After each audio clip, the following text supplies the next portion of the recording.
For my birthday gifts, one of my favorite things that I got was this veggie box. It's home gardening, sustainable, doesn't need soil. Boom, shakalaka. Here it is. The sponges to grow stuff. It comes with these things to plug up these, and comes with like these baskets for transferring, which is cool. Little tweezers. Oh, and a little measuring thing. Perfect. Just need a little thing.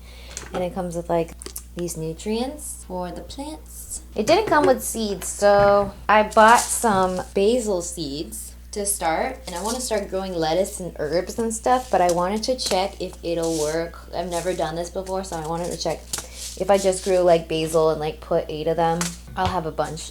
I should have got more seeds, but whatever. It's okay. I'm just starting out. So yeah, this will probably take like a month to do, and then we're gonna start the germinating process. So there it is. The trick to getting these sponges down all the way in the water is to press them all the way in the water, and that way the water will soak into the sponges, giving them something to be down on. And then that's when you put each individual seed, or in this case I was putting 2 seeds in one of them, and then that's when you would put them in a dark place for days, and that is the germinating process. I was soaking them in 9.5 E water, electric water, and within a couple of days you begin to see this little sprouting process happening. So when it started to finally bud a little bit and have roots at the end, that's when I had put the light over it, and I started giving it light every day, and it would grow. And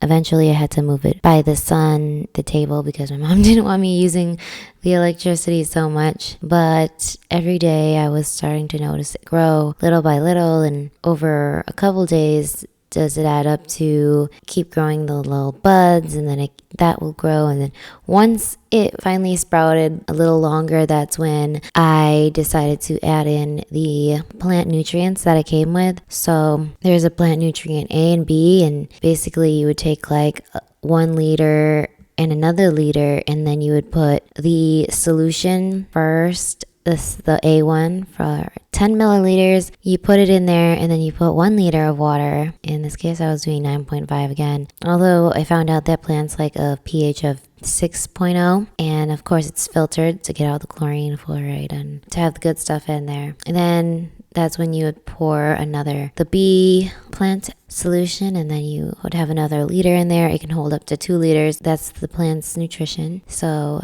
after that, the next day, I noticed it had started getting more straighter. It started standing more straight up, which was pretty exciting to me. We just left it out like that after that, and left it by the sun. And when we had went to Vegas for 9 days and came back, we noticed it was growing and flourishing. And during that time, my mom had bought a basil plant and some mint and rosemary plants, because she didn't want me to keep waiting for me to grow it. But I think it's really nice to grow from seed and watch the process happen, learn more about it, and it just feels very rewarding to see a plant that you grew from seed grow up, seeing the process and to how it actually makes actual food for us to eat. And it was full of flavor, the basil plant. I tried it on its own after it was done growing, and then I wanted to harvest the rest of it after a month.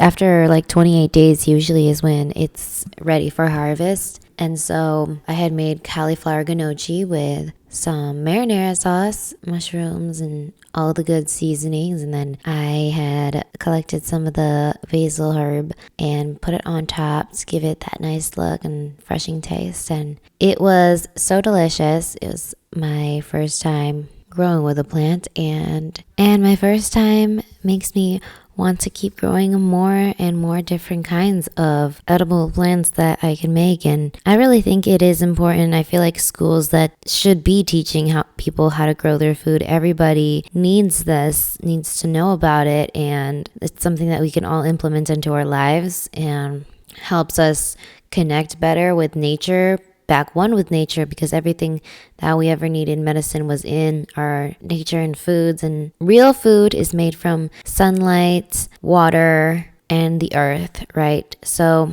that's where we should be getting our sources from. The garden, not the graveyard. Building a temple, not a tomb. And to watch it grow from seed to where it is really makes you appreciate everything that really is grown for us. And I mean, my dream would be to have a greenhouse one day and have my own food supply instead of relying on the system that we have now. It's made for us to depend on it, to keep coming back to the grocery stores and getting it. But what happens when there is a so-called food shortage, or what are we going to do then? And I mean, every day grocery stores in the city are just throwing out their food instead of giving it to people that could actually eat it, like the homeless or anybody in need who's just in need in food. They throw it away. So the importance of learning where food comes from, how it's grown, what water and fertilizer we use is also something to consider. I mean, we don't want to be using animal manure to grow our food. We can compost, we can have zero waste. Everything that we've ever needed was already out there, and we just need to learn how to harness with our resources with how we would do it. And I feel like instead of growing lawns everywhere on people's backyards, front yards, we maybe one day could have a community where we grow our own food instead of using the water and the fertilizer in the land to just grow grass. We can't eat that. Like, why can't we grow like edible things? A lot of the herbs are easy to do indoors, but things like, strawberries, cauliflower, sweet potatoes, carrots, there's just so many that we could potentially grow if you've had the space, or if there is a community garden near you, then I would recommend doing that. So I hope it makes you curious into wanting to grow more, because I know I surely do. And if you have any good gardening tips, message me. And I love getting into plants, and truly the plant power is so amazing and beneficial to all of us. If you like this video, please give it a thumbs up, like, and subscribe. I was so excited to put this together and to finally share my opinion on it. So let me know in the comments, what are your favorite fruits and vegetables? What would you want to grow inside your house and have an unlimited supply of? I know I really like fruit the most. Probably strawberries, blueberries. If anybody has any favorite methods of their indoor growing. I know indoor growing personally here in the suburbs of Chicago, it's a lot harder to garden during the winter. So having something indoors would be really practical and nice to do. Although if one day I could have my own land to grow things, I would. It just takes time and getting those seeds. So yeah, I hope this video was inspiring to start growing, start learning, even if it could be just as simple as cutting the ends of green onions and growing them. Then you would never have to buy them again, and you'd watch them grow just in water. You wouldn't give your plants soda, don't be giving yourself some. Drink your water, get in the sun, and feel good, my friends. We are basically like plants, but with emotions. Have a beautiful day or night wherever you are. And what's something that plants and homies have in common? I love watching them grow. So keep growing, keep learning, keep shining, and I'll see you next time. Bye, XOXO.